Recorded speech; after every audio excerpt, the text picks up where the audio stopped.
Año 1875, La Habana. El padre Benito Viñes, al frente del Observatorio Meteorológico del Real Colegio de Belén, está a punto de cambiar la historia del pronóstico del tiempo. Es 11 de septiembre y el sacerdote jesuita acaba de redactar el primer aviso de ciclón tropical del que se tienen noticias.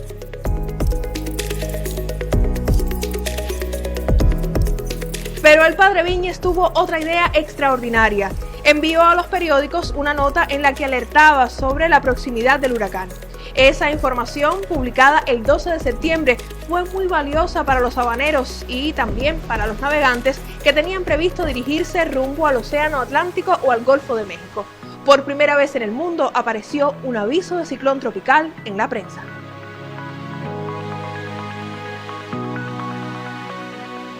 Desde entonces, mucho ha avanzado el pronóstico de los huracanes y también la manera de comunicar esos fenómenos en la radio, la televisión, la prensa escrita.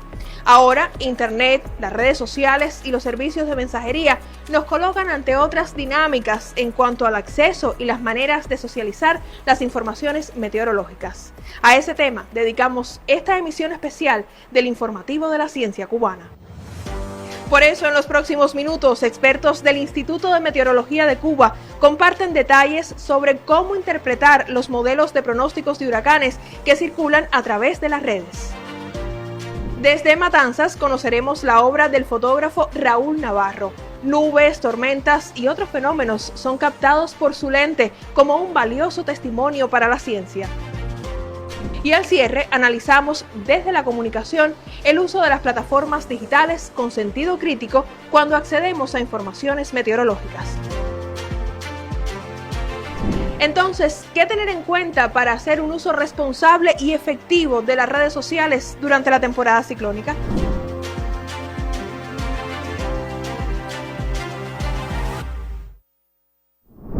Marineros, campesinos, pescadores. Fueron ellos los primeros que buscaron cómo pronosticar el estado del tiempo porque sus labores cotidianas dependían de esa información. Si buscamos en la historia de la meteorología en Cuba, encontraremos otros personajes llamativos que cumplían ese rol. Tenemos una figura peculiar en la difusión de la información meteorológica, que es el desaparecido sereno de barrio. Vamos a recordar que en siglos pasados no teníamos un cuerpo de policía y entonces este sereno que se dedicaba a recorrer las poblaciones lo hacía a la vez informándole a las personas la hora y el estado del tiempo. Así, por ejemplo, podría decir las 9 en punto y sereno, las 10 en punto y lloviznando, las 11 en punto y relampagueando.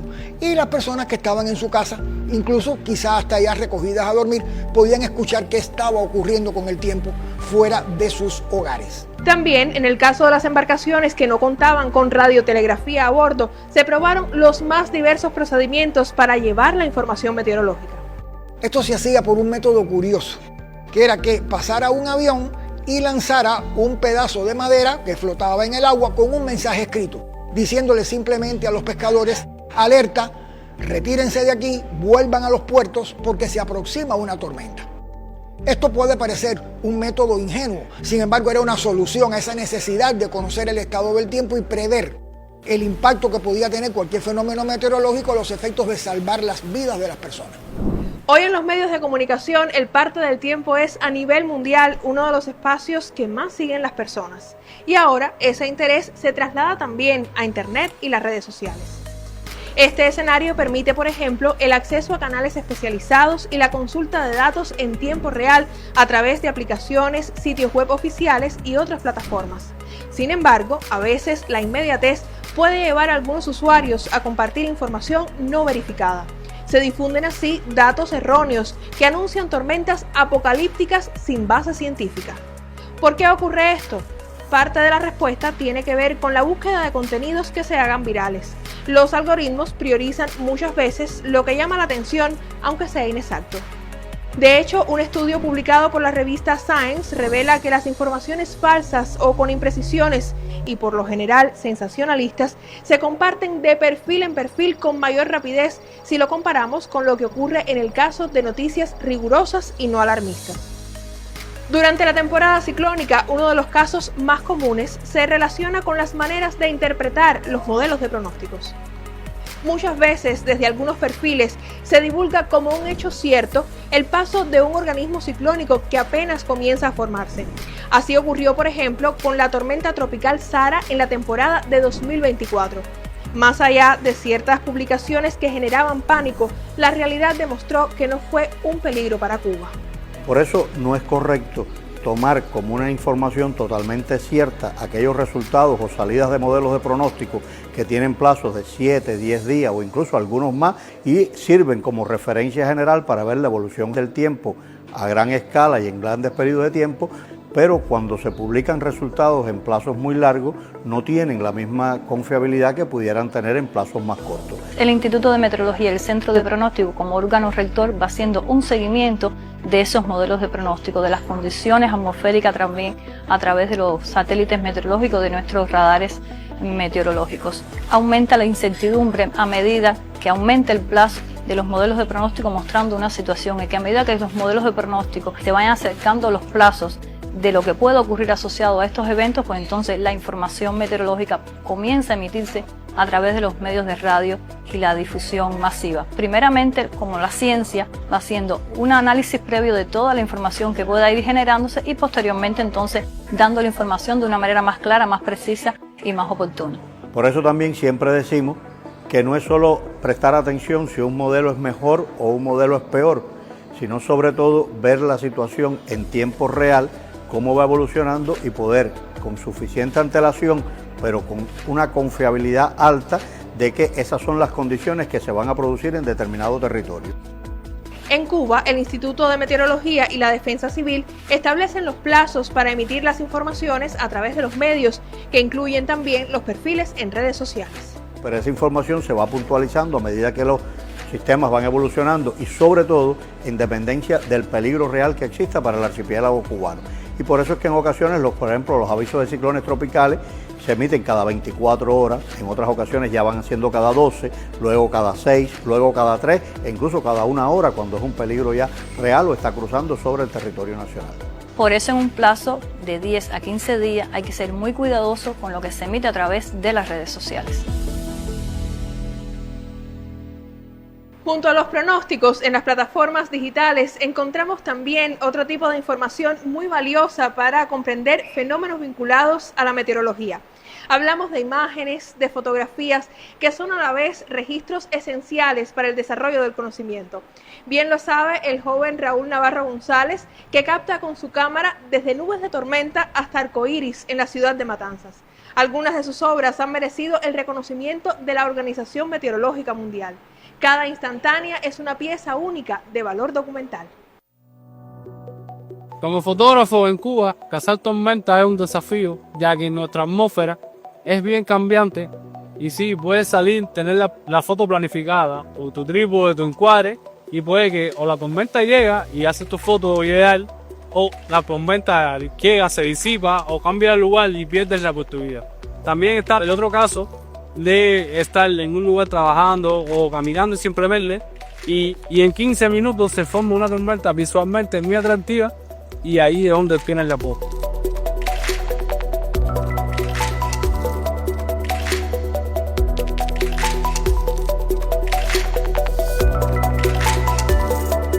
Para lograr una buena fotografía metodológica siempre hace falta estar en un constante seguimiento en tiempo real de los satélites, radares, para ti saber de dónde viene la tormenta y así poderla conjugar con un puente y resaltar la belleza de la ciudad con lo oscuro y feroz de una tormenta. Y también siempre tener presente un lugar donde poder guarecer si llega esa tormenta y llega a alcanzar.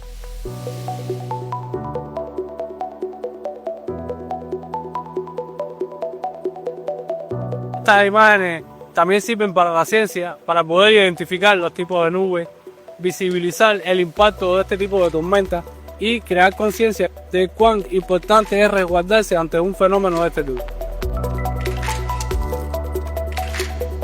Y sí, lo que me gustaría hacer en un futuro es algo más complejo como un tornado, aunque en Cuba no es muy común, pero me gustaría poder hacer esa foto.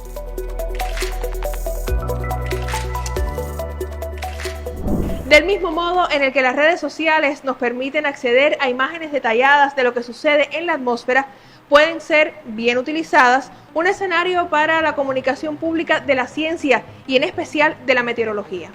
Se deben establecer estrategias y segmentar las audiencias teniendo en cuenta las redes sociales donde éstas se encuentran. ¿Qué quiero decir con esto? Si la mayoría de los ciudadanos está en Facebook, si es la red más usada en Cuba, pues los mensajes hay que dirigirlos sobre todo hacia esa red social. Y como usuario, ¿de qué manera evaluar las noticias sobre huracanes que aparecen en las redes? Compartimos 5 claves. Primero, revise la fuente de información. ¿Es una cuenta oficial, el perfil de un experto o de un medio sensacionalista? Dude si encuentra un lenguaje apocalíptico. Los pronósticos reales usan términos técnicos y probabilidades. No buscan llamar la atención desde el pánico. Verifique la fecha y el contexto de las imágenes. ¿Corresponden al evento actual?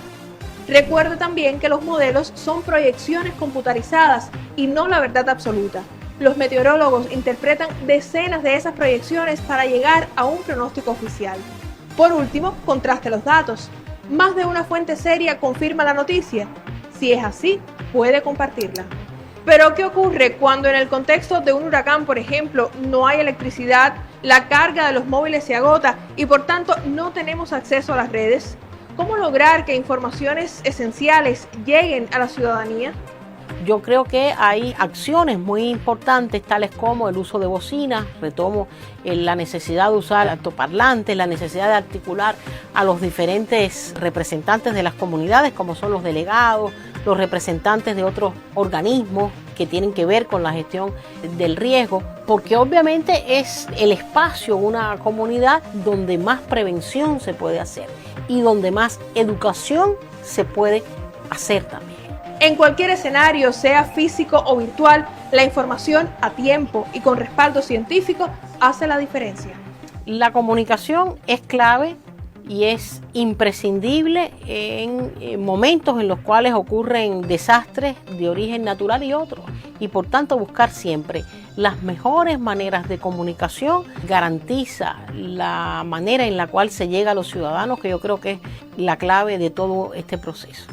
Las redes sociales tienen una marcada importancia en la difusión de la información meteorológica. Siempre los públicos tienen que tratar de buscar dónde está la información autorizada, dónde está el sitio autorizado para emitir la información, porque nuestras vidas quizá las estamos poniendo en manos de personas que no siempre tienen la información exacta y no pueden precisar lo que realmente está ocurriendo, salvo el Instituto de Meteorología, nuestra Defensa Civil, las instituciones que tienen esa responsabilidad social. Sin embargo, se pueden convertir también en valiosas herramientas desde el punto de vista de difundir la verdad científica entendida en códigos que la población pueda comprender de una manera fácil.